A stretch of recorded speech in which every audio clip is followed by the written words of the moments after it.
Good afternoon and welcome to Ollie Campbell Park. You join us just for the start of this AIL Division 1 game.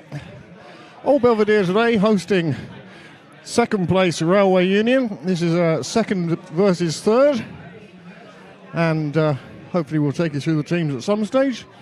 Referee blows his whistle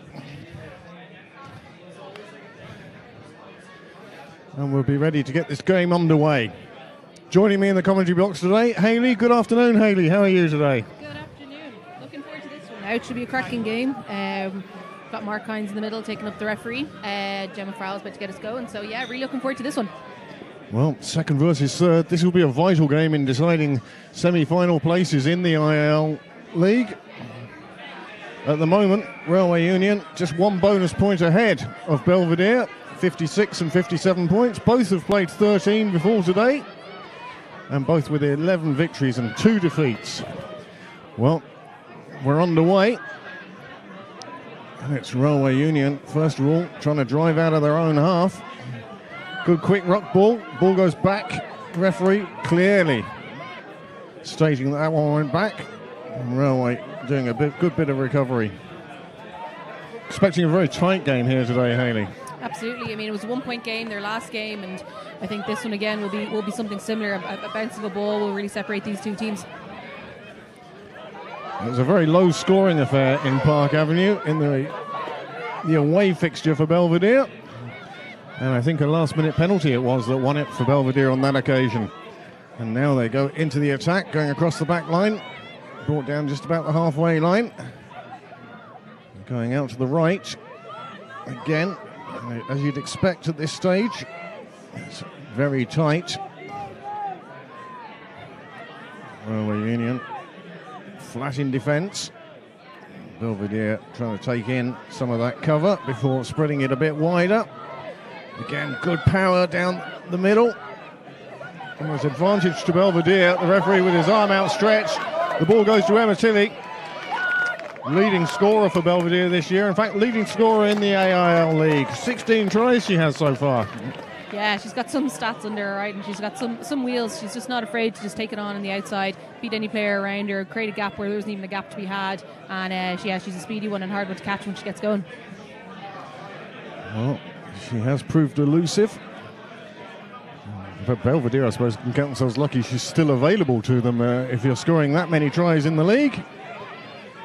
The kick to touch, failing to reach touch, and the return from Railway also failing to find touch. And then Gemma Farrell poking it back into the 22. And Railway this time do make sure of their touch. Positive play for Belvedere there. Definitely, you can see what they're trying to do. Just want to keep it back in Railway's 22, keep the pressure on them. They want to play their game and they want to keep that pressure on Railway, make them make decisions under pressure, see what they're made of, and test them early. And you can see that's what they want to do, and they're succeeding for sure. Well, you can tell that both sides really going for this now. That's second place in the league behind UL Bowes, who are 10 points ahead on the table on the ladder at the moment. So a win here will be vitally important for both games. Railway passing on a kick to touch, trying to play their way out of danger. And they're keeping the ball very loose at this stage. And it goes out. And the winger, unfortunately, unable to collect that pass. And it flies into touch. And this is a good position for Belvedere. Definitely. I mean, Railway wanted their quick tap there on the penalty. Strange decision when they're, 5 metres short of their own 22. You think they want to just clear their lines. They played the ball through the hands and lost 10, 15 yards and, a few passes. But were quick up on the line, putting on that pressure, and again making Railway have to make those decisions. And then there was kind of a slippy ball out wide, which just happened to then bobble over the sideline. So again, a good attacking platform here for Belvedere. Well, it was sensible by the winger to not try and take that. There was a distinct possibility it would have been knocked on and the pass wasn't there for her. But having let it go, she couldn't then catch up to it. It fell into touch, and it's given Belvedere this super spot to attack from. They're trying to go wide, but Railway not allowing them to do so. And they're again driving up the middle. Another firm tackle in midfield, taking out the 9. Well, that again gives Belvedere penalty advantage, and as a result they've decided to spin it wide. Tilly again beating her opposite number, making yards, and this time forced into touch, but the referee will say no advantage and will go back for that penalty, taking out the 9. A careless penalty from Railway to give away. Yeah, there was no hands there on the ball from Jade at the 9 position. I think it was Lindsay Pete there, just tried to come in a bit too hastily and just got pinged there, and the ref's in the right spot. I mean, that's 3 penalties, 2 from one side, 1 from the other in the first 5 minutes. So I think both teams will want to just settle a bit and let's play a bit of rugby, really. Well, Gemma Farrell it is who's put the ball on the ground. She's going to go for the post. One of the leading scorers in the league so far this year. She's currently on 87 points for the season. Her opposite number on the Railway side is the leading scorer, and she has just 97 points. So tight at the top of the point scorers.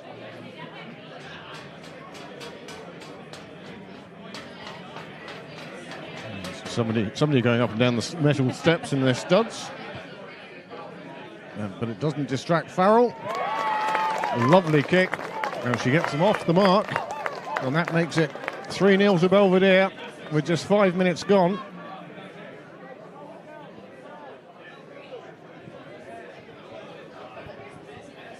Well, just a bit of pressure and then a penalty conceded on the 22. And suddenly Railway find themselves 3 down and kicking off.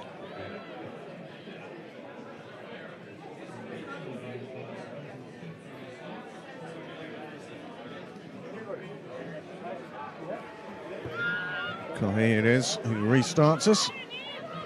Claimed at the second attempt by Belvedere, but very definitely backwards from the initial drop. Now the ball back to Farrell, and she kicks and kicks long. It's staying in field, and it's, the bounce of a rugby ball has made a big difference there. And Belvedere following up.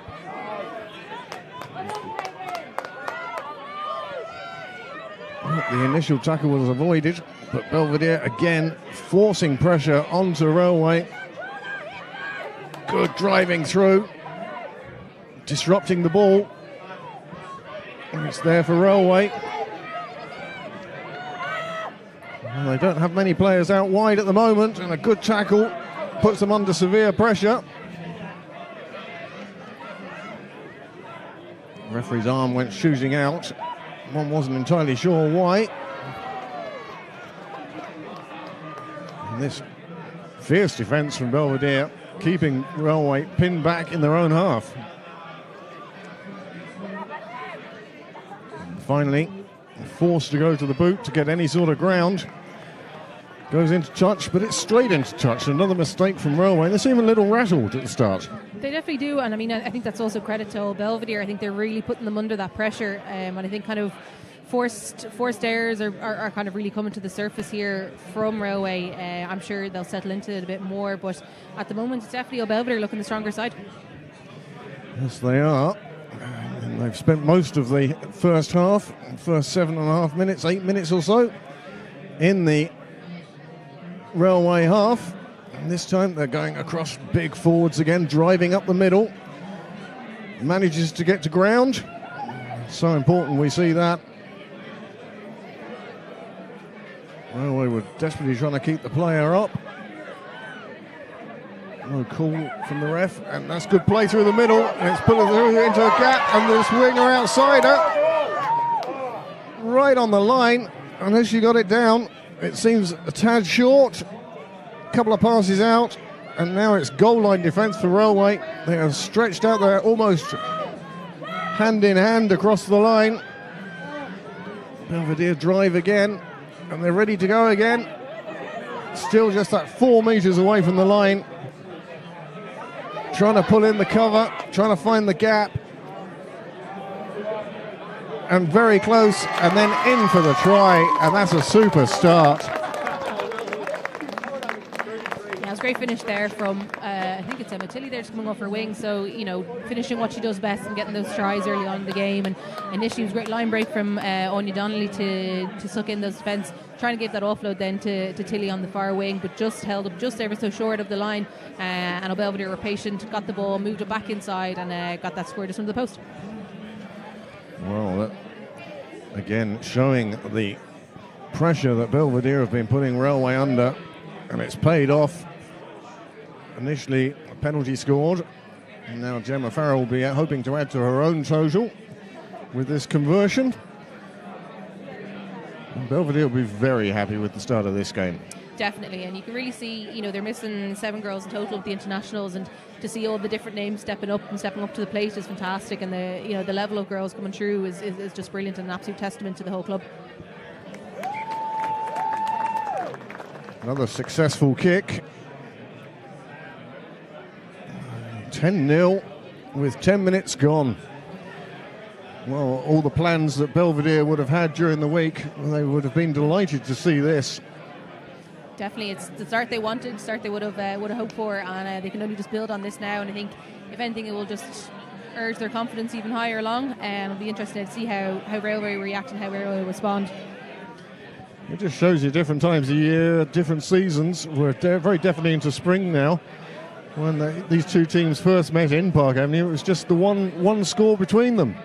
We've already seen 3 times as many points in the first 10 minutes of this game. Yeah, that's what I think both teams would have liked to play, that kind of open rugby, but it's that head-to-head stuff that you just don't know on the day. Like I said, that bounce of the ball, it can just bounce away from you or can bounce into your chest, either or, but it'll come down to that, I think, still. Again, Belvedere clearing their lines. Very definitely playing a territory game. Nicely taken by Ryder. But then the kick from Gay to the far side. Well caught by the winger. And Railway managed to retain possession from what was a very lateral kick. Driving up through the middle again. You can see Belvedere thought they had a chance of snaffling that one. It comes back on the Railway side. Referee very definitely with his arm out on this occasion, and one feels that Railway will be happy to take the penalty because the pressure that the Belvedere backline are putting on them means there is very little way through there for them. Yeah, the defensive line has been really, really immense here. They're straight up, not missing tackles, not creating any sort of space to utilise, and it's brilliant, really good to see. Again, Railway opting to tap and go from the penalty. Hoping, I think, well, that one slipping through the hands, but as far as the referee was concerned, it was lateral, and that's fine. As they try and work their way down the blind side, but the Belvedere cover is there. Finally makes her way to ground.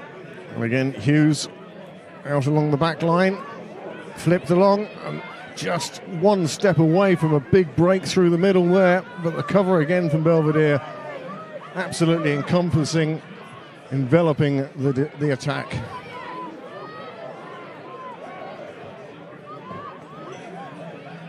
Belvedere defensive line well into place. They're managing to disrupt the ruck enough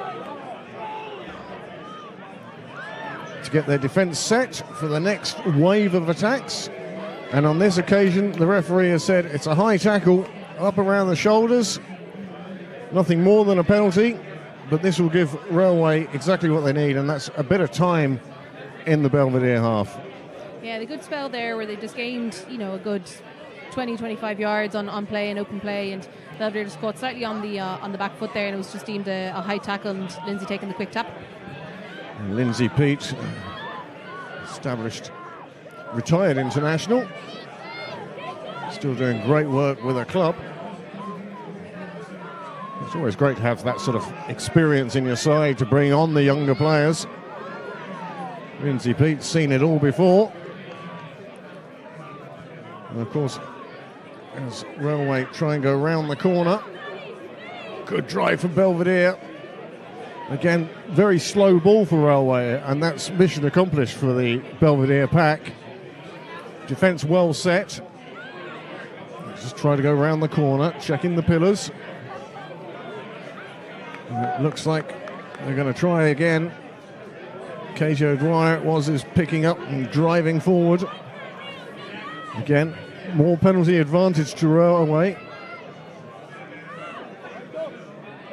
Another drive close to the rock. And well repulsed by Belvedere again. The referee deciding no advantage coming.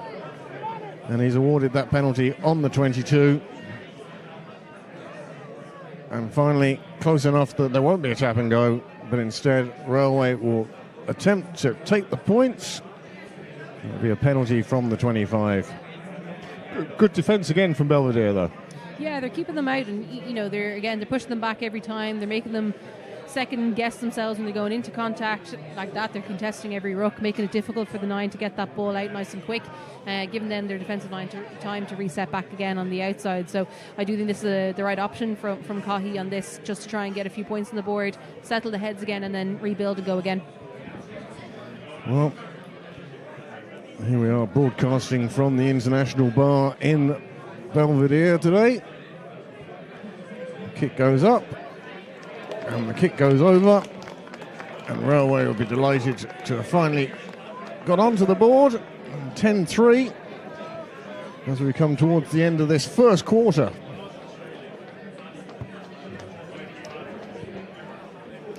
Are you going to the International tomorrow, Hayley?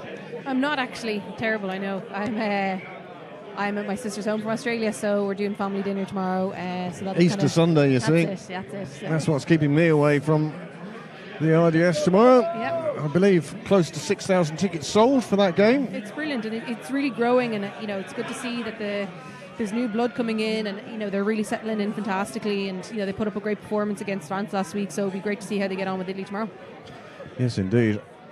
Defeat in France, but many Irish teams have suffered defeat in France. France, of course, one of the favourites for the championship, along with the Red Rose of England. But great to see the Irish girls competitive in that game against France. Absolutely, yeah. And it will make tomorrow's game an absolute stunner if you can make it to the RDS. But at the moment in Ollie Campbell Park, Railway again with possession. And that's a nice pass, slipped past the tackle, given out of the tackle. Just a slight lack of support, couldn't get her arms free to get the ball away again, and is forced into touch. And it will be a Belvedere throw, but at the moment the referee has called time off.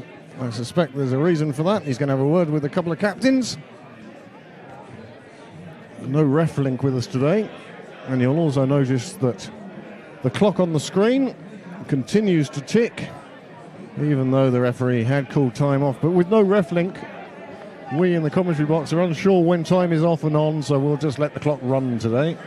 That's the way to do it. And it's great to see there Leslie Ring in a captain and making her 100th cap appearance for Belvedere today, which is a great feat for someone as well. So it's brilliant to see. Well, that shows that she's been playing quite a while. 100 games for Old Belvedere. And of course, captain this year. And she'll be looking to lead her side into the semi-finals. Bit messy at the line out, but it worked out okay for Belvedere. And again, driving from the forwards, just breaking the gain line. And then Gemma Farrell with the kick into midfield. This time dealt with. And it's Ryder. Throws the ball out to a winger on the left-hand side. But again, that Belvedere cover, very good. Enterprising play from Railway, definitely trying to keep the ball alive, trying to keep it away from the set piece. Pass goes backwards, says the ref. Not a knock on, but it does cause problems for Railway. We have to set up again, and another penalty. This is something that Belvedere are going to have to look at, is the absolute discipline. Too many penalties being conceded, and one has to wonder, what will the ref's mood be with regards to cards if they continue? Yeah, I think that's their 5th penalty now in 18 minutes, and you definitely think he's going to have... He just had a chat with the captains there, so it'll be interesting now to see what happens. I think he's definitely looking to suss out something with the time off, so let's see what the outcome is. Well, as you say, having just had a word with the two captains and then you get a penalty conceded like that, you have a suspicion that the referee is going to talk to the player concerned. Yeah, it looks like Claude done there. I think it was maybe a late hit on... Yeah, it looks like, I think, a yellow card anyway. It's for Claude Dunn. I think it might have been a late hit or possibly offside. Can't see the secondary signal there from the ref, but I'd say that's what it seemed to be. But it's not ideal for Belvedere. Definitely not what they want to be, is going down to 14 when Railway are in a bit of a purple patch. Well, Railway, after the first 10 minutes, had gone down by 10 points. Slowly but surely they've been working their way back into this game. And this time, again, the tap and go. Belvedere more than the 10 metres away. And Railway taking full advantage of any ground that Belvedere are willing to give them. Driving into midfield again. Super tackle. Ball pops loose but is collected then. Faith Ovoki doing the tidying up, and that's a super inside ball. Just one more tackle to beat, and she gets there, and that's a super try. Well, Railway just slipping past one tackle, and then the support was there. And from where that's been scored, one suspects that this is going to be tied up at the end of the first quarter. Yeah, and you can't say you're surprised, right? It's, Railway were always going to wake up and kick themselves into gear, and I think then being 15 against 14 always gives you a bit of a confidence boost as well. So it's it's very much so game on now, and I'd fancy Cahill here now to knock this over to make that an all-tie game, and it's back to square one. Well, she has reached 100 points for the season, and this to take her to 102.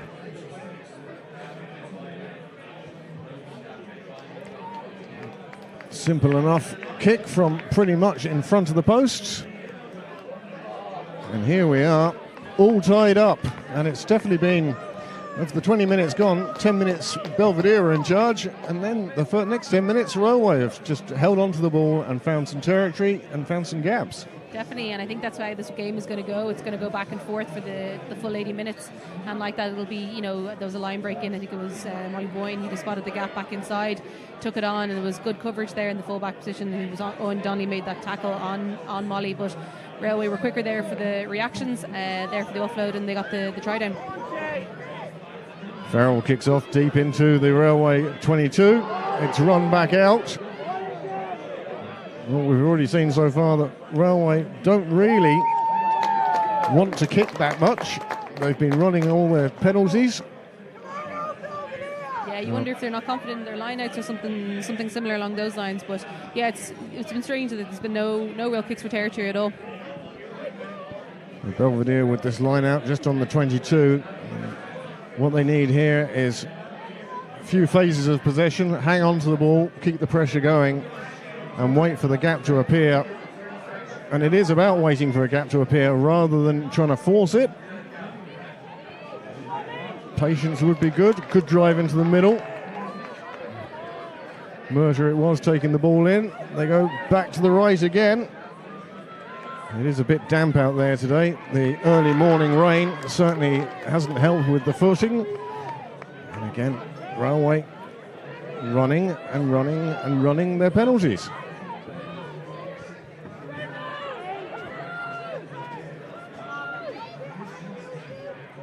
Maddie Erberg, one of the leading scorers for this Railway Union backline. Again, on this occasion, Belvedere getting over the ball and stopping Railway from popping it back legally. And once they went to illegal methods, this referee, he's very quick, he's very tight on those things, and quite rightly too. Yeah, absolutely, and he's a good ref.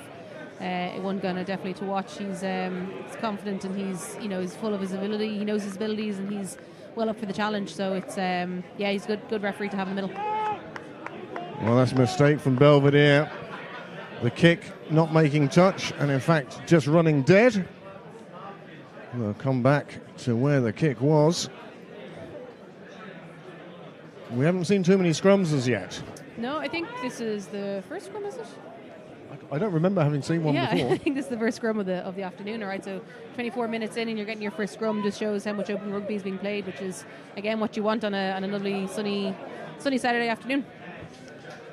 Well, spring evening, spring afternoon, last day of the short days. Clocks change tonight. Just think it'll be this bright so much earlier. I know, it's great. Minus the whole losing an hour of sleep, but that's okay. Oh, you'll get that back in October. Good crowd here at Belvedere today. Earlier on, the men were playing Gary Owen, fell to defeat there. The women will be looking to improve things, improve the smiles on Belvedere faces. That was a great scrum there from Belvedere. Just really drove them forward. Drove them back. Drove on forward, forcing that front row to pop up and forcing that penalty. It was absolutely fantastic drive from Belvedere. Well, just inside the 10-yard line, Gemma Farrell has signalled that she's going to go for the posts in an attempt just to regain the lead for Belvedere. Yes, it almost seems like Railway are playing with a very mobile pack, but not one that they trust in the set piece. Yeah, it's a funny one, right? And they are great for those running the lines, keeping that ball alive, getting those offloads in. But it's a funny one because they're a very, very strong pack. But yeah, strange they're not kind of overly strong there in that scrum. I mean, Belvedere were very dominant there. I mean, that's the first scrum. A lot can change, but as well, not kind of back in their lineouts as well. Farrell's kick heads off towards the post. It drops short. That will bring us out for a 22 dropout. And again, what are the odds that this is just a little tap over the line, pick and run again? Yeah, can't say I'll be overly surprised. Just waiting for the ball to be recovered from the car park.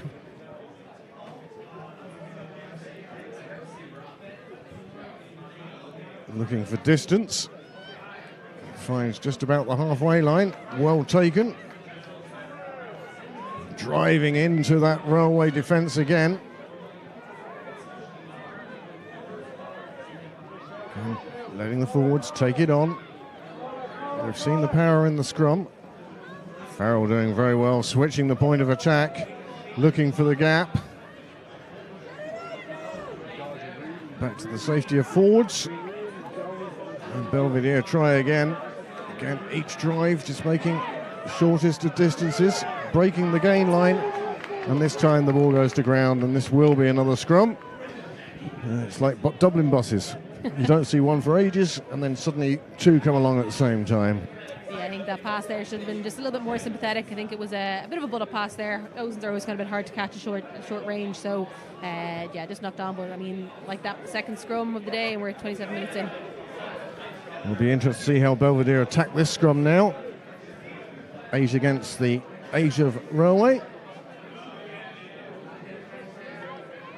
Went forward at the rate of knots last time. They'll be looking for something similar this time. And Elsa Hughes will be looking to get this ball in and out, I suspect, very quickly. As you see on your scoreboard there, score's still level. Half an hour there or thereabouts gone. I suspect it's about 25 minutes.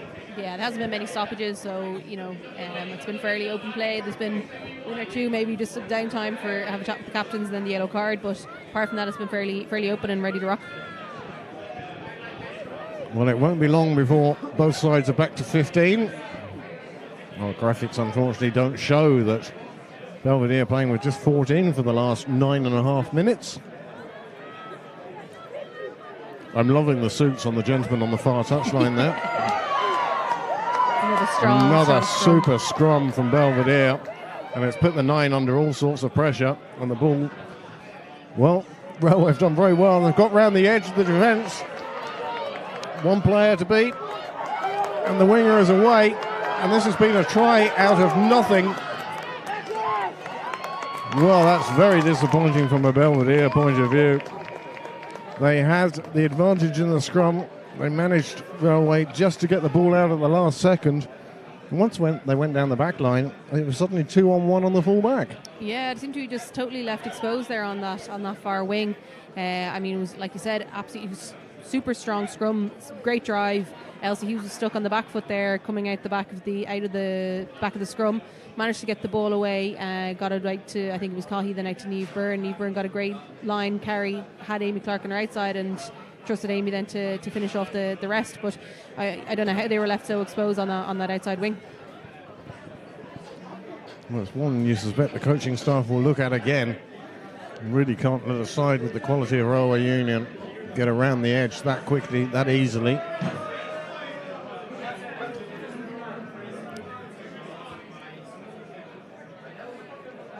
And the kick is successful, and Railway Union take a 7-point lead. Yeah, Belvedere just need to kind of settle back into it now. I think Clodagh Dunn should be coming back in off the yellow card now, which will definitely even things back up again, get that in back to 15 on 15. Don't leave any more kind of gaps in that kind of central channel. They just need to kind of settle back down again, keep the heads, and kind of get Railway back onto that back foot.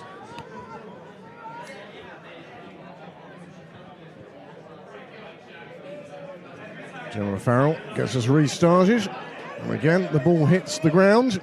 It's picked up. Oh, tackle from Railway player onto Railway player. Gráinne O'Loughlin just getting in the way there. Oh, having been successful last time, flying out to the left. Railway attempting to do so again. Driving on, making more yards after the tackle.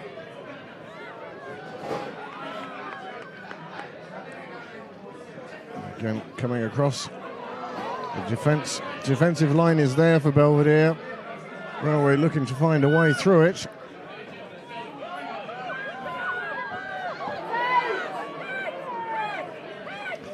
And again, the ball very loose, and it seems like sloppy, but it seems to suit the Railway method of playing today. Absolutely, I think it was just a good quick poach there. I think it was, who it was that got that latch on, but it was a good turnover from Belvedere, because like you said, I think Railway they enjoy that open play, they enjoy the kind of the scrambling and the offloads. I think they want to kind of create gaps as much as possible. They seem to kind of be avoiding the structure as much as they can. So yeah, I think that kind of free open playing is suiting Railway, but Belvo again opting here for the scrum, so they seem to be really wanting that kind of structured play.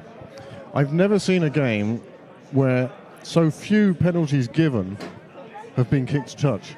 Yeah, I agree. Yeah, I'm probably the same, especially those that are kind of in the 22, between 22 and the halfway line. You know, that you want to kind of clear your lines in those situations, it seems, but Railway happy just to keep the ball alive. Well, Belvedere going for the power of the scrum. We've seen it on a couple of occasions so far, and rather than taking a line out 10-15 metres further down the pitch, they've opted for the scrum here, and one feels that the best result here would be another penalty. Yeah, I think so, and I think, even if it's a case that they kind of manage to suck in those big kind of those pack players for Railway, gives them that bit of space outside. But like that, Railway's backline are fast and fit, and they're strong too. So it's trying to kind of see what gaps can be created. Belvedere making sure everything in place. Jay Gaffney it is, scrum half. Comes out along the back line, and they're looking for the gap. Well placed down, but well snared by Railway again. Belvedere just not protecting the ball. And there it is, driven back again.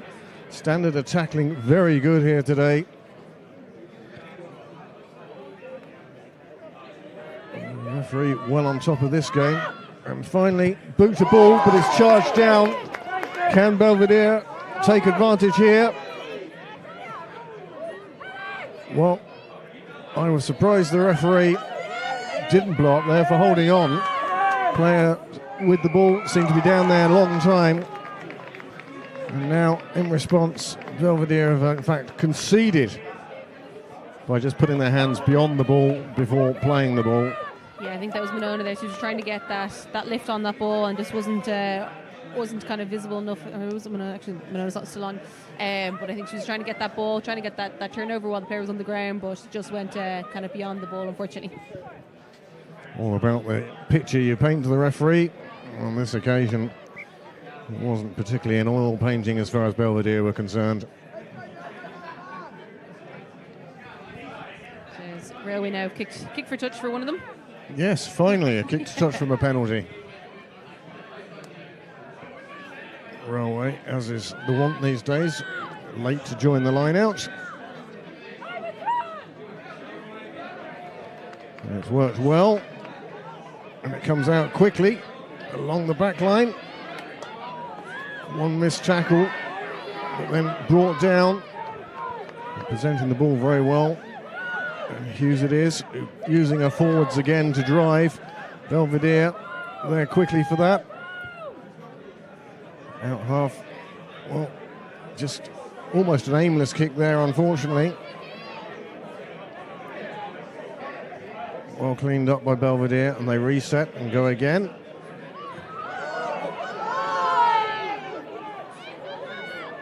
Good crowd here today at Ollie Campbell Park, as it should be. Second versus third.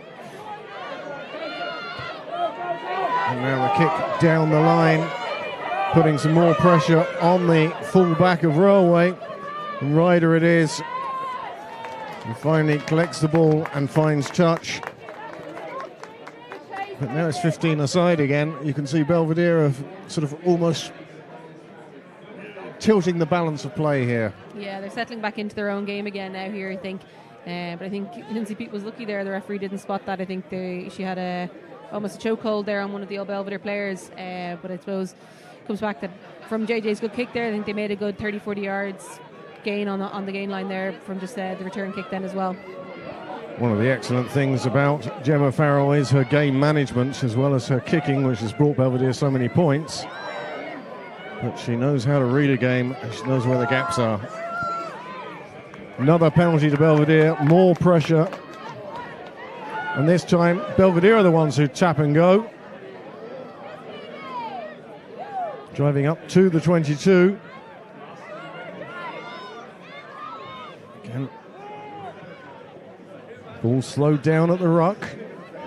Railway able to push the defence up, but again, good drive from Belvedere. Pack doing good work for them at this stage. Farrell doing the right thing there. Find a forward, give it to them, let them charge forward into the crowd of Railway players. Farrell again setting it up, and on this occasion now, another penalty. Yeah, offside there from Railway, and you can see it there. I think they were trying to just get that carry up, and they were just shut down a bit too early. Refs and no, not legal, and opting for the kick. Well, quite sensible, and again, game management. And this is where Farrell is very good.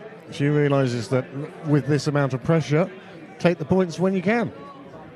Definitely, and especially in this situation, you're kind of coming up to the second half, up to half time. You want to kind of go into second half as close to each other as you possibly can, or obviously in a winning position. But you want to close that gap going into that second half. Well, as you can see on the clock, there's about 25 seconds between the two. The one on the scoreboard, the one on your screen. And I suspect that neither one of them is right. More than likely, yeah.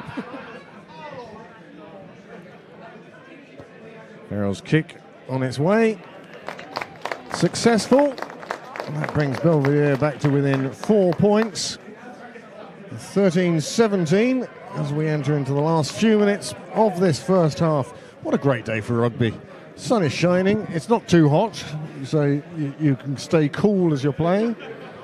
It's a bit soft underfoot, but not enough to call a game off. Yeah, absolutely. Wind is fine as well. It's a great day for a bit of rugby, and I think with the men's game being on ahead of this game, I think it just kind of made the ground that bit softer. But again, like you said, nothing to interrupt it too much. Out half again. Just to the edge of the 22. And it's kicked back. A nice big kick too. Bouncing twice in front of the winger, but she manages to beat the chase. Tilly it was who went up, and she got bypassed quickly.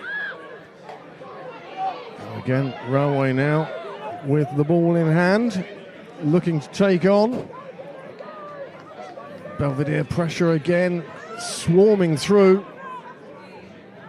Railway did very well to retain possession there. Plenty of pressure from the old Belvedere defenders. Another super tackle round at the ankles. Yeah. Nobody goes that much further without their ankles. And again, the pressure, forcing the kick from Hughes.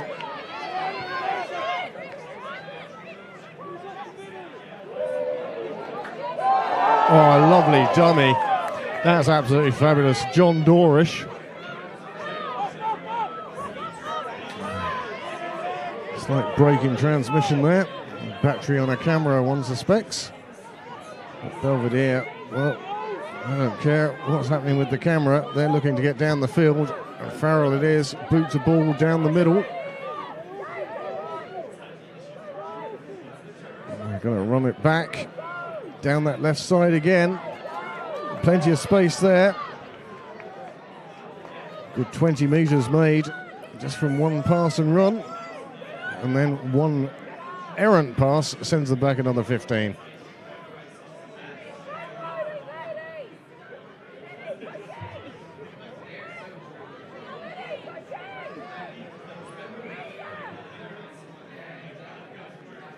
Referee claiming knock-ons. And on this occasion, I don't know whether he's signalling a free kick or a scrum. I think it's a scrum here on this, and I think he's just saying it was accidental offside, and the Railway player ran into their own player, causing a bit of a obstruction, but nothing penalty worthy. So it'll just be an accidental offside and go back for the scrum here to a Belvedere. But again, Belvedere really putting that pressure on Railway, and Railway don't seem, if they haven't got that person putting their hand up and taking accountability or ownership for that ball, it doesn't seem to be going anywhere, and you're getting those kind of sloppy, bobbly balls, which isn't working so well for Railway. It's those loopy passes. As a player, you see the loopy pass coming to you, and your first thought naturally is to see who's about to hit you as well. Yeah. And it doesn't help your side at all when you end up just flaying the ball around like that. Now, but Railway have played far looser than Belvedere in this first half, but there's a limit as to how loose you want to be in that. And you don't mind keeping the ball alive, but so long as it's done with organisation behind it. Absolutely, organised chaos. But that's it. I think it needs to be kind of 1 to 15 need to be on the same page. It seems to be kind of a handful of them kind of know what's going on, the other handful don't, and it's leading to that disconnect. But when it works brilliantly, and they are tearing holes in that Belvedere defence. But when it doesn't work, it really is kind of at the detriment to themselves. Knock-ons, line-outs from balls bobbling over the sideline, that kind of stuff. So, it's if they can keep that pressure, if Belvedere keep that pressure on Railway, they'll keep forcing those mistakes. Well, Belvedere have looked by far the stronger side in the scrum so far. And they'll be looking to take advantage of that advantage. See how many times I can get the word advantage into the same sentence.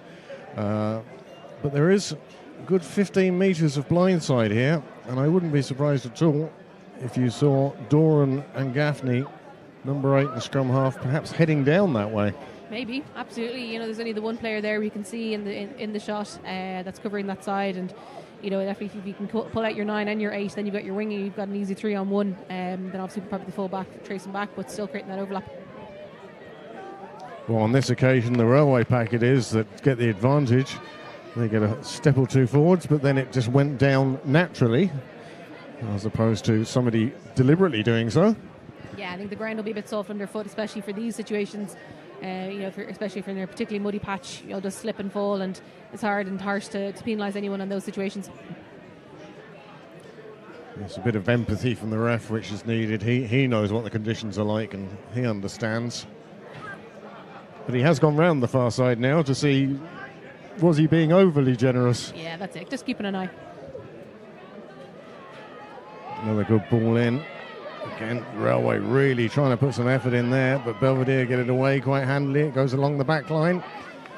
That wasn't so much a tackle as a slip, and that's super play from Railway. and they may find themselves with player advantage. And the referee, I think the touch judge, called forward pass. And that for the ref will be enough, and that'll be the end of the first half. Fine first half of rugby. Brilliant, and it flew in as well. You know, it's hard to believe that 45 minutes nearly gone already. I think with that last one there, I think the ref was happy to let it play, and I think it was kind of a subtle sign from the touch judge that he you know, that was forward and it came off fingertips going forward. So good call from the touch judge there. So I think 2 touches today as well. You've got Alex Davey and Keith Shanahan as well. So good to have them all there, and a good solid team of 3 out today. Well, it shows what a clean game it has been. That although we let the clock go and the referee was calling time off, time on, less than 4 minutes we missed out on. So it has been a very clear game so far. Both sides now will spend a few minutes reassessing their position, and we'll join you again for the second half in just a few minutes.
Well, as the players continue their half-time break, we can bring you up to date with the fact that Railway have scored 2 tries.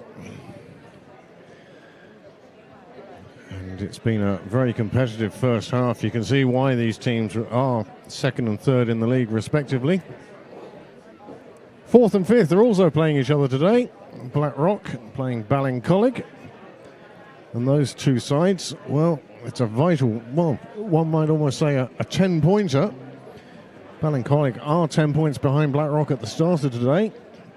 And if they wish to make those semi-finals, top 4, of course, then you feel that Ballincollig are going to need to win against Blackrock and next weekend here at Ollie Campbell Park. UL Bows, top of the table. They're unbeaten, 14 from 14. They're actually on a weekend off this weekend. And as I say, these two sides, both 11 and 2. However, it's Belvedere who won the first game between these two sides, triumphing from just one last-minute score from Belvedere from the boot of Farrell. And that was one of the two defeats that Railway have suffered this year. One suspects the other one was to UL Bowes. And as half-time comes to an end, we can again congratulate the gentlemen on the far side, right in the middle of your screen, wearing their Harlequin suits. Definitely making a day out of it.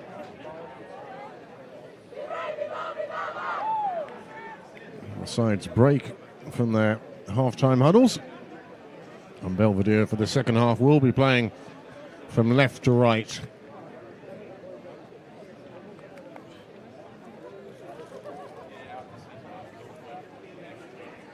Such an even game. Both sides conceding 7 penalties. Belvedere, who spent 10 minutes of that first half, down to 14. Clodagh Dunnett was, who incurred the wrath of the referee, although one felt it was accumulated wrath rather than a one-off incident.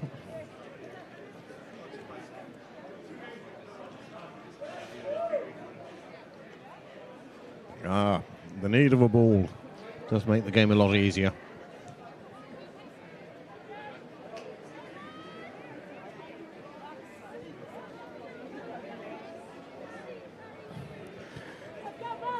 So Cohi it will be to start off this second half.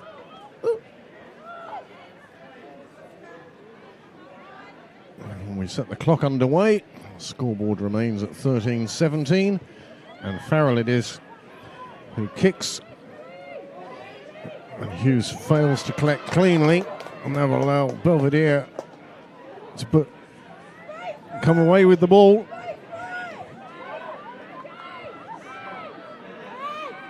This is better passing from Belvedere. Draw and give, draw and give. The gap is there. And the ball goes out to the wing. And Belvedere just with some neat draw and give passing. Rugby can be a simple game at times. Definitely, absolutely. That's all you want to see is just simple hands, simple passing. And just as you say that, Hayley, the simplicity of it disappears. And it allows Railway to snare the ball and perhaps give them a chance to clear their lines. They're looking to run it out from their own half.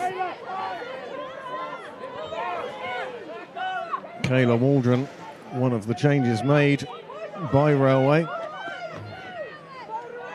Also see Trisha Doyle has come onto the park for this second half.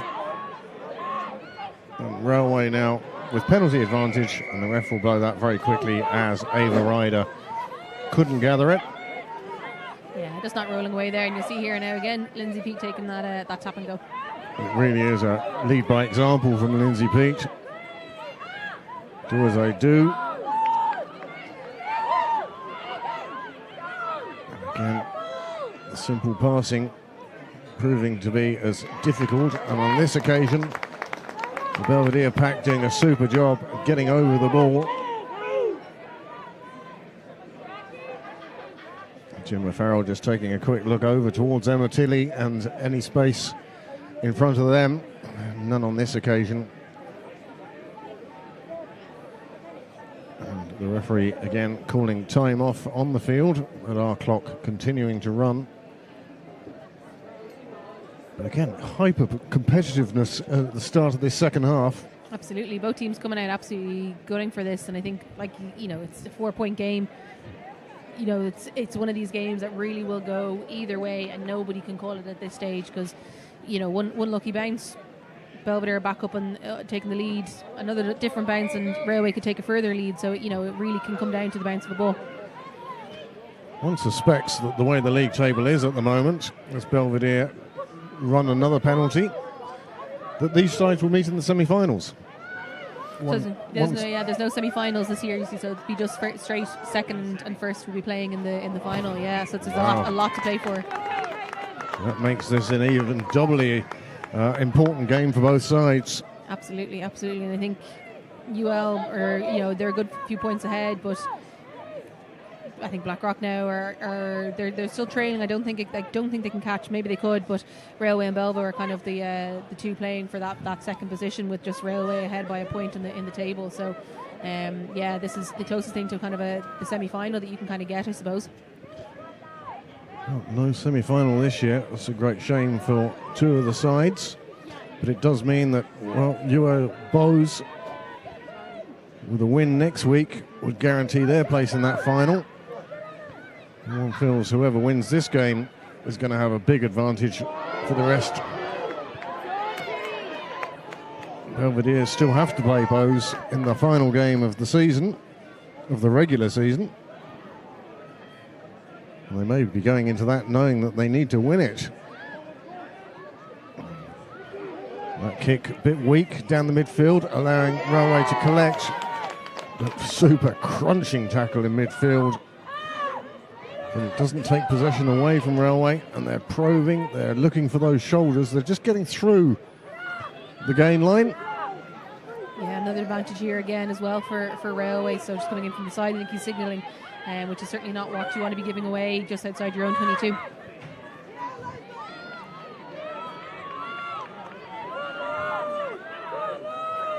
Railway again trying to probe Belvedere defence, knowing that a penalty has been conceded. Don't want to concede any more than that. One feels that if this ball doesn't provide the break, the referee might go back for that advantage. Or has he deemed advantage over at this stage?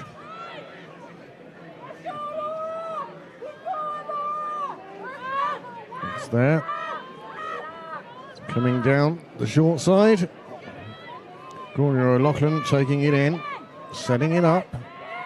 Hughes again is going to have to dig this one out as Belvedere try and counter ruck.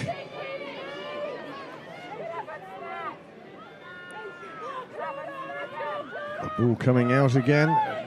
They do like driving around the edges of these rocks and walls, do Railway. Absolutely. Looking to provide that gap.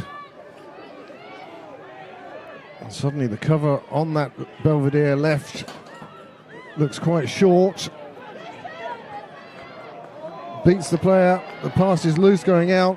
And it was that loose pass that just allowed the Belvedere cover to scramble back. And here they are right on the line.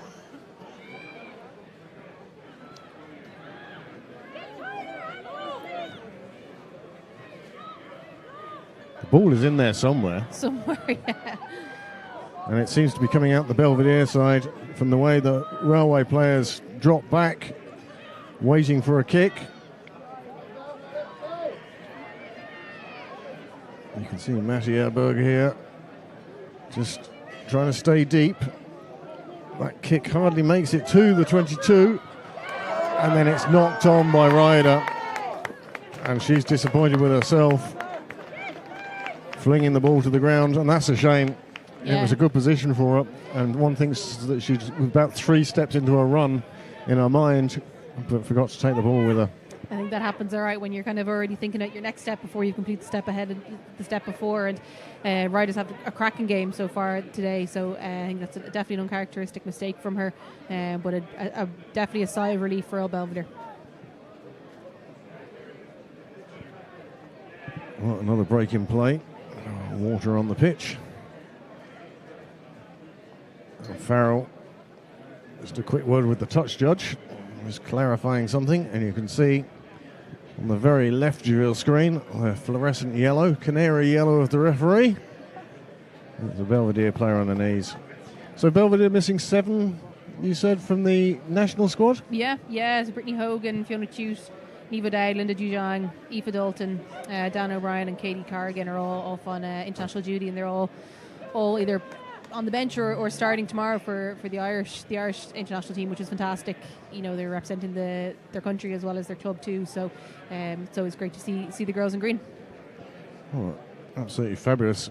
but also testament to the old Belvedere club that you can be missing 7 players and still put out this very competitive side in the top division. Absolutely, yeah, and it's great to see that level and that caliber of players coming through, and that they're happy they just slot in where they need to without even kind of showing real major gaps in anything. The level and the skill level across the squad is really, really incredible. Well, first couple of scrums were very much in favour of Belvedere. Railway had a couple where they put the shove on. This time it comes out quickly, driven away, and that's... Ball went backwards. The ball went backwards first. Not entirely sure I agree with that decision. Yeah, definitely went back and then bounced forward, but unless the judge saw something either, I'm not sure. But yeah, I definitely felt that went back before then going forwards. But another scrum. Another chance to see the power of the old Belvedere pack. They'll be looking to, force Railway onto the back foot. One feels that Elsa Hughes will be looking to put this one in and get it out quickly. Definitely, maybe you look at a pick and go from Lindsay at the back of the scrum, maybe just to get that ball away from that scrum. See, now there's been a few changes on both sides in the pack, so it'll be interesting to see how they both react.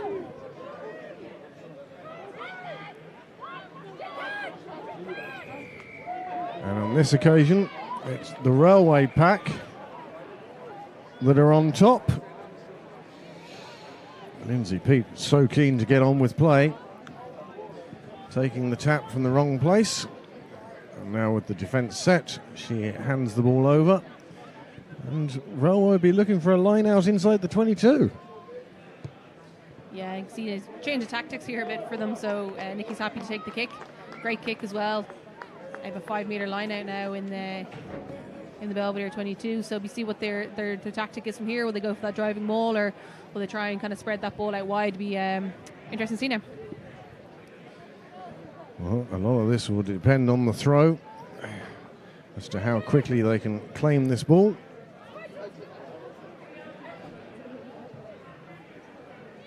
They join the line, and although Belvedere get a hand on it, it does come back on the Railway side. Forwards looking to drive from this. Faith Ovake, it is who drives on. Belvedere defence again. It's proved very sturdy today.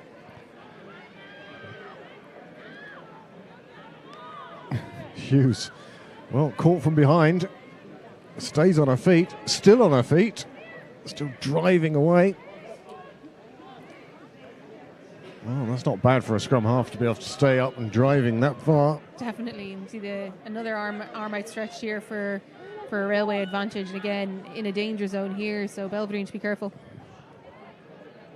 Well, it's a free play for Railway. They're looking to cross that try line as Leslie Ring gets in there to disrupt. It comes back out on the Railway side, and there seems to be plenty of players on the far side. Or the referee is going to, I think, go for his pocket again here now. He's given the penalty. He's calling the player over to him, Emma Tilley, and it's another yellow card for Belvedere. They struggled in the first half. I think that's a harsh yellow on Tilley. I think she was in a genuine position to catch that ball, but I suppose once there's any sort of that knock on in that area, it's always going to be a risk. It's the one hand. Once you go for the ball with one hand and it goes forward from that, then referees are sort of saying you never had a chance of taking it. And that will prove very expensive now. Referee offering Railway the choice of penalties. Yeah, I think the ref is going to say hold for the mark here now, and we'll get set. Don't want to be kind of taking anything too eager, which just gives Belva a bit of time just to get their line set. Oh, Pete very quickly going for the line. And again, the gaps are there, and that is the simplest of run-ins. Belvedere just caught too narrow. 2 passes was enough. And it lets Railway get in for another try. suddenly the gap is growing ominously for Belvedere.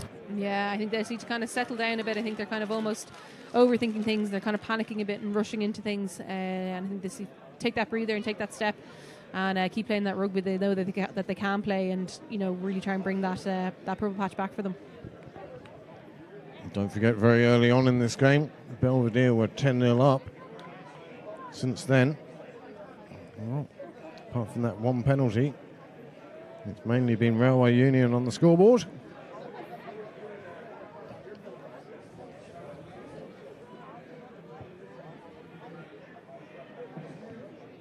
This kick goes wide, and that will keep the gap at 9. As Railway Union reach 22 to Old Belvedere's 13. 2 scores ahead, often an important part of the game, because it means then that Belvedere start pushing things too far that really they don't need to. Yeah, definitely, and kind of trying to force things that aren't on, making silly passes or things like that, and that can go for any team. Once you kind of are in that loss, it's trying to keep that head focused and focus on the next step as opposed to the wider picture. And that's it exactly. One step at a time. You're not going to get all these 9 points back in one go. So just gradually work your way back into the game. But Belvedere, of course, now down to 14. And they're attacking the wing where Tilly is missing.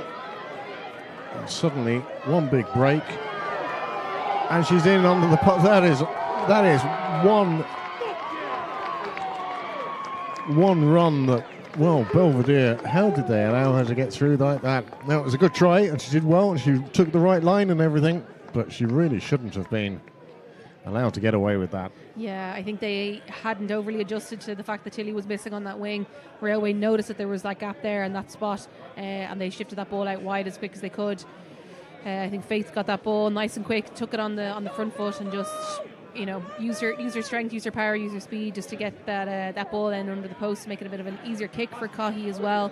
But I think Belvedere will want to definitely want to regroup after this one. Well, the conversion was taken casually with a drop goal, and that takes the score now out to 29-13. And very definitely Railway's game now.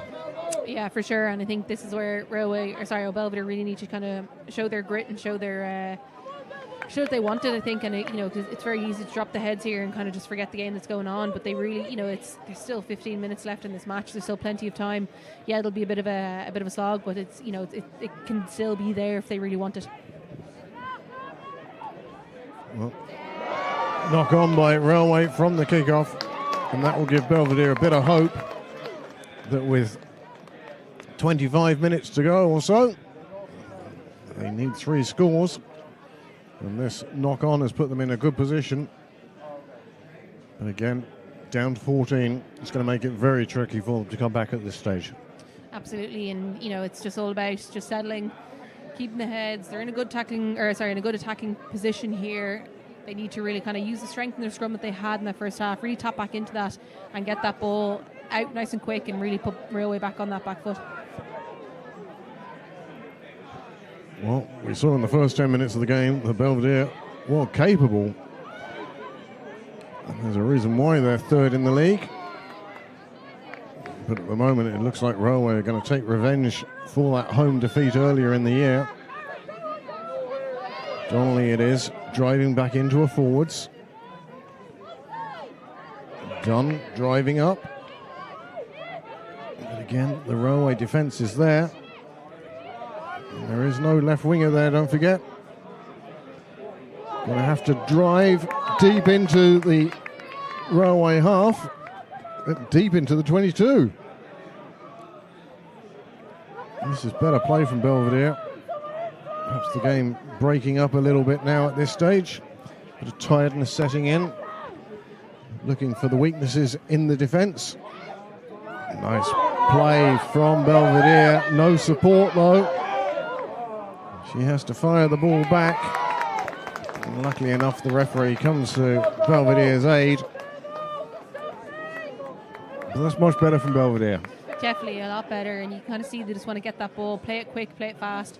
Megan Edwards had a nice break there on the left wing, and really got them a good few yards, get them into that in that 22. And JJ happy here now just to kick the ball over the line to try and get that good attacking platform again for the line out. Well, this has been the best position that Belvedere have been in for quite a while. They spent a lot of this game defending. Now it's their turn to try and exert some pressure on the railway line.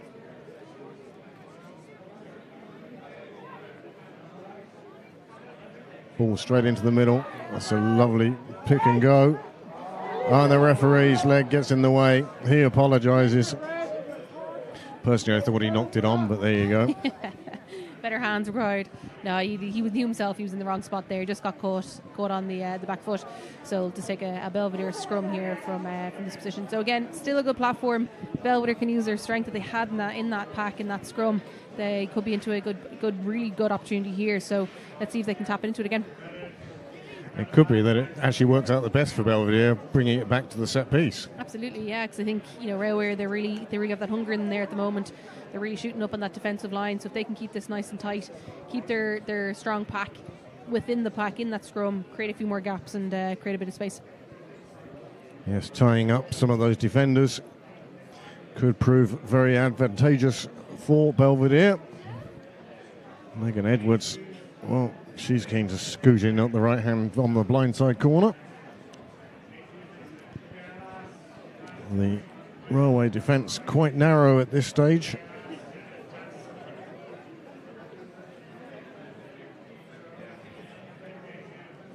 See, Leslie there just asking for clarity on the yellow card. He's saying 3 minutes, I think, left is what he's saying. So that'll be about right. Down for 52 minutes on our clock. So yeah, I'll be coming up to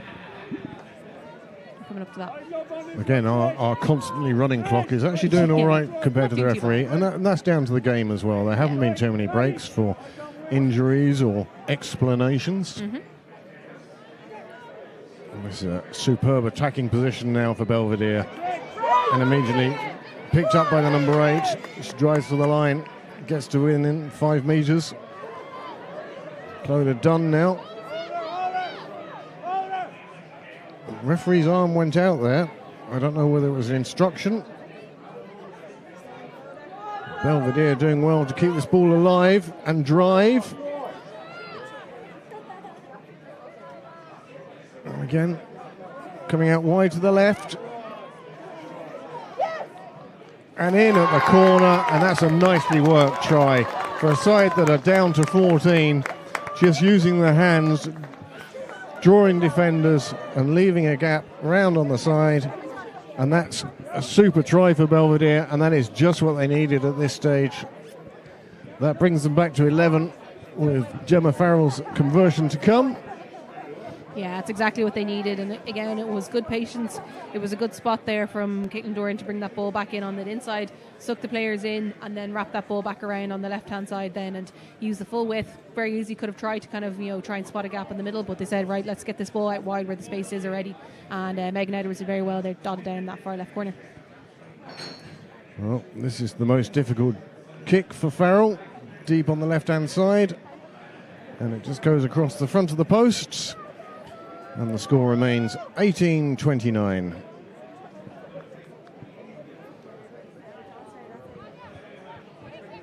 Gap closing to 11. And at this stage, we feel that Belvedere will be back to the full 15. Yeah, I'd say certainly not too far from it anyway. I think they're just getting clarity on the time in it there. It's always great for a team to be able to say that they scored when they had a player down. So, that definitely will be an ego boost for Royal Belvedere. It's what they needed. Still keeps this game open. Still got 8 minutes to play, which is plenty of time to play a good bit of rugby. So, yeah, I think, definitely see what they can go from here. Well, Belvedere are going to have to march their way 90 yards down the pitch. Deep inside their 22 at the moment.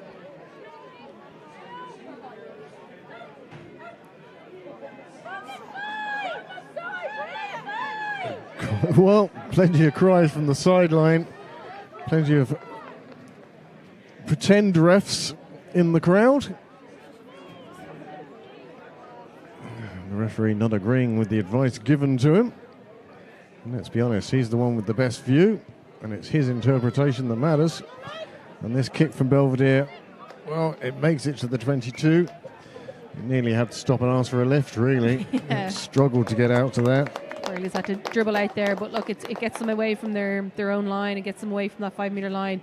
You know, it's still the 22. It's still a good position for Railway to be in. You know, they're going to want to keep that ball there as much as they can. Obviously, Belvedere want it away from here as much as they can. So they'll both be contesting this line out, I assume, and just really trying to get that ball out of here. Well, yes, indeed. As we have another injury. Both sides just sucking some oxygen into their lungs. And while they're doing that, we can inform you that England 46, Wales 10. Oh, very good. So not quite the blowout of previous years. Yeah. The Welsh seem to have improved. And the Red Roses, well, I don't know how many championships they've won in a row now, but it certainly helps when you're the professional side and the rest can offer is semi-professional, really. Yeah, and it's great that it's getting there, but you know, England have just been ahead of the game for the last number of years, and it shows. It's amazing how often money can put you ahead of the game. Yeah, not straight there on the line out, and the pressure got to Emily Gavin there, I think. Just unfortunate, but we'll happy to take a scrum here again. They'll try and suck in a few players, and I'd say we'll probably try and clear their lines and get a chase on it.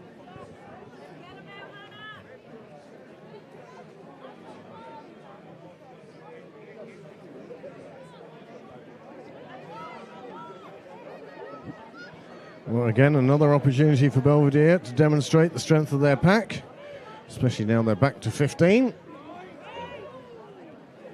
Claire Keown, it is, who's come on at 9 for Hughes for Railway.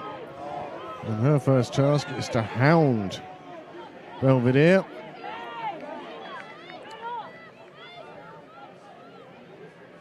Belvedere desperately trying to just force their way out of the 22. They're going to feel like they're going to have to do it from the boot. And that does get them 3 inches outside the 22. Back to where we were there in the previous set piece. I think again we're going with the line out once again in the 22. We'll see if Gavin can get that straighter input here on this as well. Just staying with the bigger picture, the Celtic Challenge, success?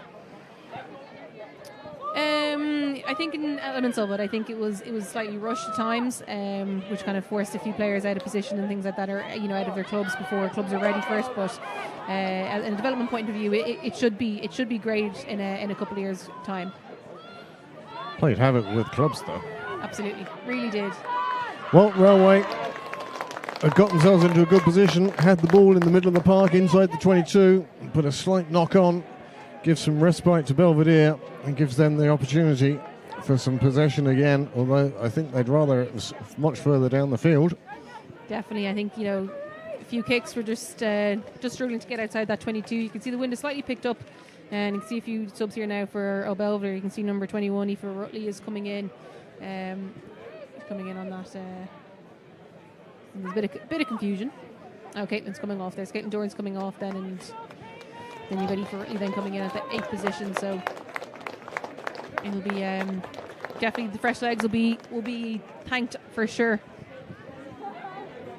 Yes, they've been out there now over an hour. The only thing I would say is it's not a bad day for a game of rugby, and rather that than the snow and sleet that you can sometimes get. But an hour on this turf will really suck the power out of your legs. It's the one time you see hamstrings go is with ground like this. Yeah, and the calves get sore and the Achilles as well. So, well, Captain Leslie Ring leading by example, taken down by what I thought was perhaps a no-wrap tackle.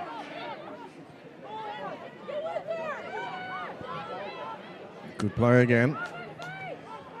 Ball just going out wide now, out of sight of our camera. Cameraman seems to have lost the ball. Yeah, he's there. Ah, there we go. Flies back to it. I don't know. Cameraman takes a snooze for a minute. And when he returns, Belvedere find themselves in the railway half again. Slipping the ball across. Leslie Ring now taking on the defenders. And then, well, that was quite a loose pass there. But Belvedere retaining possession, pushing it out again. Driving in. Good clearing out. Retaining possession. And now the gaps appear. Super play. And they're looking to go left again. It worked for them last time. Another break through the middle. Passes one tackle. Well, this has become more like sevens, but it's super play. Just take and give. And forced out of Ring's hands. And the knock on is given. And that was a shame. Almost took too much out of that one. Yeah, it was brilliant work. They really just kind of worked the ball through the hands, worked it from side to side. I think Leslie had two players outside of her. She could see she was trying to get that wrap around and was just unfortunate that she couldn't get the ball away. Fortunate then just went knocked on in as well. And I think I've also realised that my maths isn't great, and I was saying it was 15 minutes left. There was actually 25 minutes left at that time. So still plenty of rugby still left to play with 11 still on the clock. Well, you can see how draining it is playing on this heavy ground. Right down on the bottom left of your screen, you can see the referees heading down there. You can just see the heads of player and medical staff. And then further up that left-hand side of your screen, one of the railway players receiving attention. And it really is, I can't emphasise it enough, just how draining it is to be running up and down such a heavy pitch.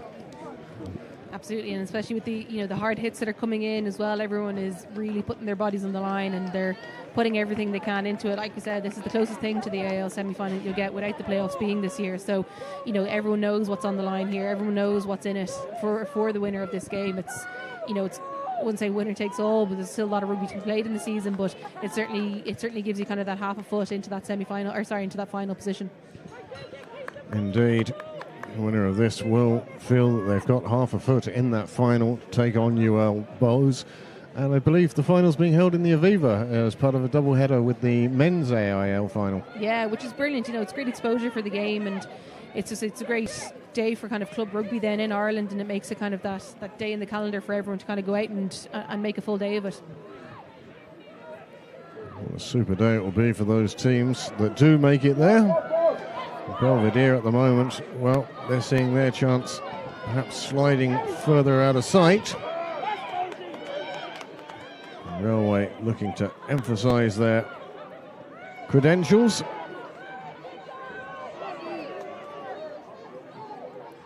And this is where Belvedere were good in the first half at just the tackling and keeping the pressure on the Railway Union players. An injury there on the far side. Someone went down very quickly and didn't roll around like a Premiership footballer. So you know that they are actually hurt. Yeah, and I think seemed to be kind of holding the head as well. Kind of, the touch just kind of pointed to the head. So seemed to kind of think maybe land awkwardly in it. I don't think there was any badness or anything in it. I think it was more so just an awkward landing, trying to keep the ball alive. Very much so. There was nothing malicious there. It was just one of those unfortunate things in rugby. It happens. It's a full contact sport, and sometimes we get full contact. That's it. I think you can see they're trying to keep that ball alive. They kind of almost had a break on that far side. I think it was Heary on that far side there for Railway. Tried to keep that ball back in alive for Cohey and just fumbled it off again, the fingertips. But I think the far touch judge had the flag up anyway to be in touch before the offload came in. And I think by trying to kind of get your hands free to get rid of that offload, you've no hands to put out then to kind of land. So you kind of end up landing head first, which is never pleasant. The two worst ones are when you fall backwards. When your back and your shoulders hit the ground first, and then your head follows a second later. Yeah. The whiplash. Yeah. That one's always one that you need a minute, even if you're not injured, just to clear your head again. Mm-hmm. Absolutely, and it's especially on kind of when there's a harder surface. Days like today, you aren't too bad. Fortunately enough, that's the one thing about the soft ground. It can be good, bit nicer to land on. But yeah, definitely the whiplash ones can give you those stingers and that kind of those head jerkers. So, scrum down to Belvedere. It's on the 10-metre line, just inside the Railway half. Well, there's a lot of work going on in those scrums. This time it ends up quite even. Ball goes across the back line. Needs a bit of straightness on the run. And there it is, cutting back in.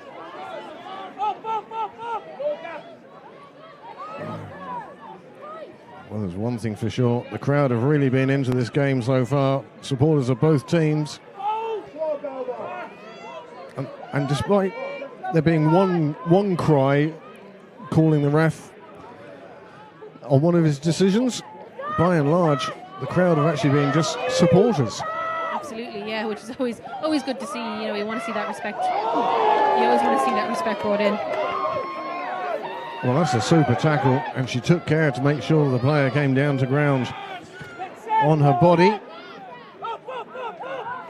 And it may have looked like a tackle that you'd see given as a penalty, but it was such a clean tackle. Yeah, absolutely. It was just a nice pick and dump then as well. I think another player injured here looks like Laura Sampson. I think he's had a cracking game. She has. She's just got on with her work today. Yeah, absolutely. You know, workhorse, gets the job done, gets her hits done, and a solid option in the line out as well. But when you see one of the opposition players over an injured player, you know as a ref you've got to stop that play straight away. If somebody else thinks it's that serious, just stop it, and then player safety absolutely paramount. Yeah. And you know, if we have another break, we have another break, and that's all there is to it. But you really, when a player goes down like that, the member of the opposition is sort of saying, "Hang on a second." Yeah. That's when you blow your whistle. Especially when the ball was coming back that direction as well. You just got to stop that. And I think there was a massive hit there from it was Kayla Waldron, I think, on Leslie Ring. As you said, safe. It was a safe tackle. It was a big hit, but she brought her down to ground safely. There was no badness in it as well. And then straight after, Leslie gets another big hit from Lindsay Pete. So she's been through the wars today. And in fairness for her 100 cap, she's playing in a really, really solid, phenomenal game as well. Leading from the 4, and I think she's in at 8 now is Leslie. So it's great versatility as well in a player like that as well. Well, leading from the front, Leslie Ring, and was, as always, since I've started watching the rugby here in Ollie Campbell Park, she just gets on with her job. She really does, and she's been lucky with a knee injury this season. I think her knees could do it replacing at this stage, but she's been really, really solid. Once she's back on that pitch, she just gives everything she can to it. And if she's out injured, all she can do is she's just itching to get back in, and she'll be the number one cheerleader on the sideline where it needs to be as well. So. Well, it looks like the injured player is actually leaving the field, judging from the applause on the sideline, and that is the case. And Sampson it is who limps to the sideline, having done a fabulous job for 75 minutes. And as we enter the last 10 minutes. Yeah, they're thereabouts, I think. I think, there's been a few more stoppages in the second half, so I'd say give it kind of 3-4 minutes extra on top of that clock we have. Well, Clodagh Dunn with a new partner in the second row.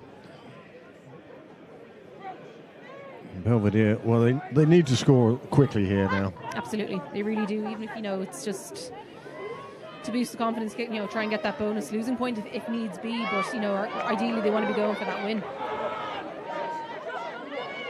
And driving up again, and in fact, it is the losing bonus point that Railway got against Belvedere in the first fixture. That has them a point ahead on the table. Absolutely, yeah. Well, Belvedere playing with a bit of urgency now. They realise that time is against them. They need a couple of scores. And they need them now. And the referee, well, he spotted the knock on. He's playing advantage.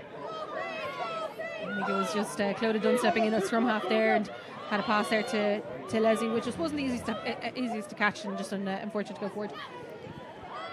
Well, one feels that perhaps Belvedere are a little tight on their defence. There are players outside for Railway. Another knock on, again through the gap, and see the way they're keeping the ball available. They're not letting it go to ground. And with the referee giving them penalty advantage, this will give them a chance to clear their lines. Leslie Pete already looking for the ball in her hands. I suspect another tap and go. I think so. Yeah, ref just deemed it there to be a slap down as opposed to a knock on. So just changed from a knock on to the penalty there, but nothing more in it. There wouldn't be a yellow card in this position. Well, Leslie Pete does take the tap and go. We had thought of going to touch. But she's just so eager for work, eager to take on the opposition. Eager to lead from the front by example. Faith again driving up. She's had a super game today, been everywhere. And this one, if she just get her arms free, she does. And on this occasion it slips away, and another injury on the ground. And the referee again, and fair play to him, stops game immediately. Yeah, absolutely. I'm trying to see who it is now. Another person seems to be just like that. It's that heavy ground. You know, once your leg gets caught or your ankle gets caught, it can really cause damage when it gets stuck in the muck like that. And you know, especially if you've got long studs on, your ankle has nowhere else to go, where you might cause a bit of tension on your knee, whatever it is. But hopefully the player's all right. I actually can't see who it is. Well, you can tell just looking at the Belvedere players there in front of us how tough this game has been. Look how many of them have got their hands on their hips and sucking in the oxygen, or bent over, or even taking a knee. Yeah, absolutely. You know, I'd say there will be sore bodies after this game all into next week. You know, there's been some serious hits, serious carries. There's been, you know, a real dogfight out there, and they're certainly not letting anything go easily. They're putting their bodies on the line left, right and centre, which is what you want to see. And it's, you know, it's from everybody from 1 to 15 who's on that pitch is really, really putting in a shift. Well, as the medics on the ground, Leslie Ring taking advantage to dive into the medic's bag. Perhaps a bit of free spray, or perhaps just a sugar drink. You wouldn't know. Yeah, whatever's going, really.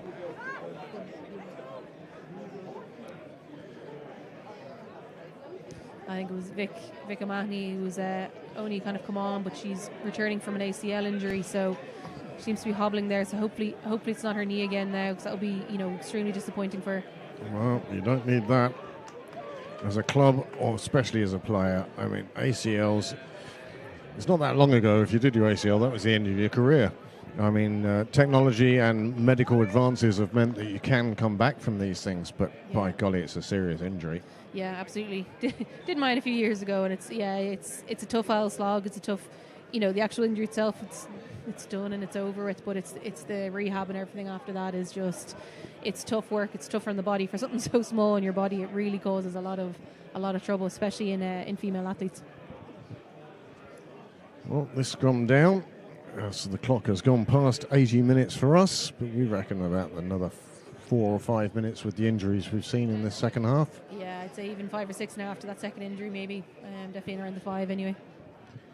Referee now coming to the sideline. I think he wants to check how many players are on each side, who's replaced who, where, who, how, when. I was just checking with Leslie there. She's okay to continue, although I do suspect it would take wild horses or a tranquilizer gun to get her off the field at this stage. I think so. I think her arm could be falling off, and she'd still want to be playing on, and she would play on too. Absolute total commitment, not just by the captain, but by many of this Belvedere team. Here they are after an hour, 20 minutes of tough, hard play on a very soft ground, and you can see that back line. Well, they're eager to get after Railway again.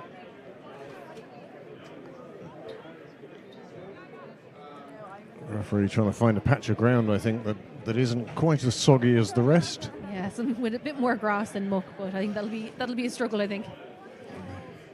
Looks like a blacksmith shop at times, with the amount of people who are putting their feet up to clean off the studs. Try and get some purchase on this ground. Kind of leave the pitch 2 or 3 inches taller. Yep. Kyohan puts the ball in. It's picked up and driven on by Claire Boyles, another replacement for Railway. And they take a few more yards.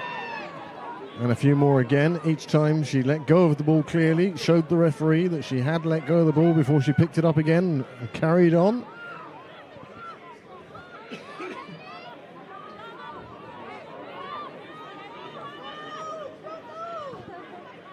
Well, that's a very scrappy maul. But now it comes back across the game line. Driven up, and one missed tackle, and suddenly 10-15 metres are gobbled up by Railway. They go the same way. There's a penalty for lazy running, and the intercept try is going to be pulled back. So unfortunate. I think he had signalled it. Yeah, absolutely. No, he spot on. I think Leslie did well there, just ducking out of the way, but I think it was Aoife Rugby there, just trying to track back, but ran in the channel of the 9-10, which is, it's just in the way and he can't do it. So yeah, he was spot on with it, but just unfortunate because it was a perfectly well read intercept there, and I don't think there's anyone home. There was nobody home, and just imagine if it was 25-29 going into the last 3 minutes, that would have made for an absolutely thrilling finish. Absolutely. As it is, Railway can put themselves back down into Belvedere's 22 and feel that they've done enough now to record the victory in this game. Yeah, I think so, and it's considering, like you said, Belvedere at one stage were 10-0 up, and I think Railway, they kind of just woke up and into it, and Railway just Railway just woke up and came back into that fixture and just didn't let the scoreboard affect them. They just kept chipping away one task at a time. And that's what it is, one at a time. Don't try and bite off more than you can chew. And even here now, line out on the 22. Railway will be in no rush to take this. They'll just want to secure a ball. This one not straight. The referee's going to call that one straight away. Outside hand was inside the ball. Mm-hmm. Yeah, so it gives Belv another chance here. They want to make a good few yards early on, though, maybe try and get a penalty off this and then get a boot to ball. Yeah, they definitely need to do something from this scrum now. Well, that possible intercept try that we saw pulled back, that would have made such a difference. As it is now, Belvedere not only have to travel 75 metres to get down the other end, they need to do it twice. Once would be enough for a bonus point, but at this stage a bonus point isn't really going to make too much of a difference for their season. Yeah, they really need the win here to really kind of keep their chances alive. I mean, like I said, there's still plenty of rugby left in the season, but this one would really help their cases. Well, it's tough for Belvedere. And she's through. She's got past 2 tackles, now running to the open field, and she gets there. And the referee has said it's a knock-on. Saving Belvedere blushes because there were a couple of missed tackles there that, looking back, they're going to want to skip over those at the review session. Yeah, I think that as well. I think it was Maddie Abberg who made that break, and you can see how she's one of the league's top try scorers as well. Just those kind of dancing feet, making spaces from where there is no spaces, but great fight back there from a Belvedere. I don't know who it was that made that last ditch tackle, but I think actually the ref didn't spot the knock on. I think it was the far touch who called it, but great last ditch attempt. Well, from a Belvedere point of view, one feels that decision is just going to stop the gap growing any bigger. I think we're down to last play now. Yeah, or near enough anyway. Picked up at the back of the scrum, Leslie Ring. Well, if she could, she'd carry all 29 other players down the other end with her. She really would try. They try and go wide, slipping through a couple of passes. And they've managed to get to the edge of the 22. But it's there now. The referee blows his whistle. That's super play. Niamh Byrne it is who got over the ball there. And she's done enough to win the penalty. Referee brooking no discussion on that one. Yeah, I don't think you can argue with that one. I think Niamh Byrne was in a great body position there. Got right over that ball. It was there to be had, and just latched on. Good body position, strong position, almost impossible to move out of that position legally. So ref really had no choice there but to ping it. Well, we reached the end of this game, and what a compelling game it has been. Any idea who you would, if you were put on the spot, pick as player of the match? Geez, yeah, it's a tough one. I think Ava Ryder had a great game. I think Lindsay Peat was really led from the 4 as well on that one.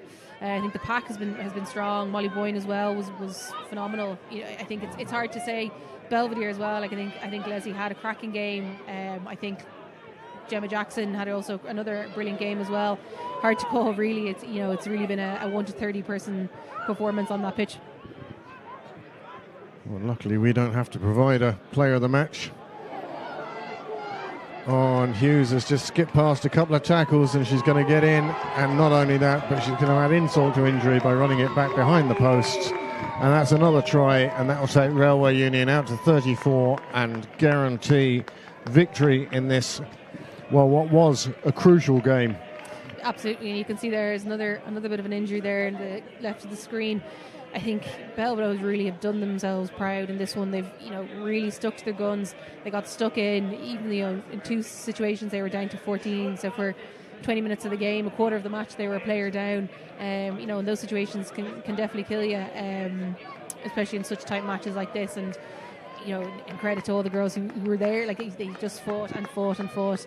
Even like that last ditch attempt and the last near try attempt, they weren't giving up. Heads didn't drop, and they just got stuck in. So yeah, but I mean, also credit to Railway. They were phenomenal team.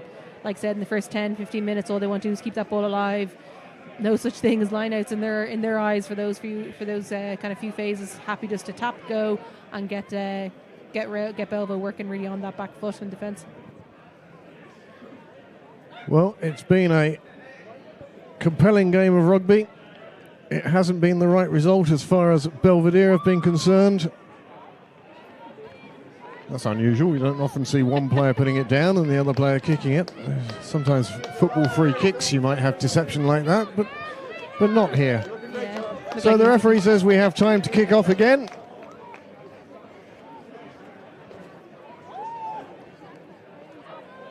But at this stage, 16 points ahead. Railway will be very comfortable knowing that they have taken pole position for that second spot in the final. It will take them to within 5 points of UL. But more importantly, it will take them 6 points clear of Belvedere. And as Belvedere have their final game against UL Bows, Railway won't be counting any eggs hatched yet, but they will feel that they have done the most important job as far as they're concerned, and that's disposing of their closest challengers. Yeah, definitely. I think like that, they really brought it on that one. Going 10-0 down in the game, especially away from home, is never easy. And they just, like said, just took it step by step, score by score. Didn't worry about it all. It was early on in the game. They were patient with it. And similar enough, Belvedere were happy to just, get stuck in and play the game where they could. And it was a cracking game, cracking contest. Well, the sides now get a week of rest before they go again. I'm not sure who Railway have in their next game. Not sure, no, myself. But I know that Belvedere will be at home next Saturday, and we hope that you will join myself and Hayley again for another AIL Division 1 game. It will be the final game, I think, for Belvedere at Ollie Campbell Park this season. Yeah, they're away then after that, yeah. So do try and make the effort to come down here. The weather is improving. The clock's changed tonight, so it's going to be bright. And then we can celebrate a fine season from the old Belvedere women as they take on Ballincollig. Railway, well, they'll be looking perhaps to reach that final, play in the Aviva, and that's what it comes down to, a game at the Aviva. Most people would remember any time they get to appear there, as the players leave the pitch or do their traditional tunnels. We'd like to say thank you for joining us today, and join us again next Saturday, but only if you can't make it down to the ground. That's it. We're the second option. So many thanks to Hayley for joining us today. Many thanks to Niall with his camera work, his technical work, and in fact all of his work. And at this stage we'd just like to say thank you very much for joining us at Ollie Campbell Park, and we leave you with the two teams, one celebrating and one commiserating. So thanks a lot. We'll see you next Saturday. Thank you.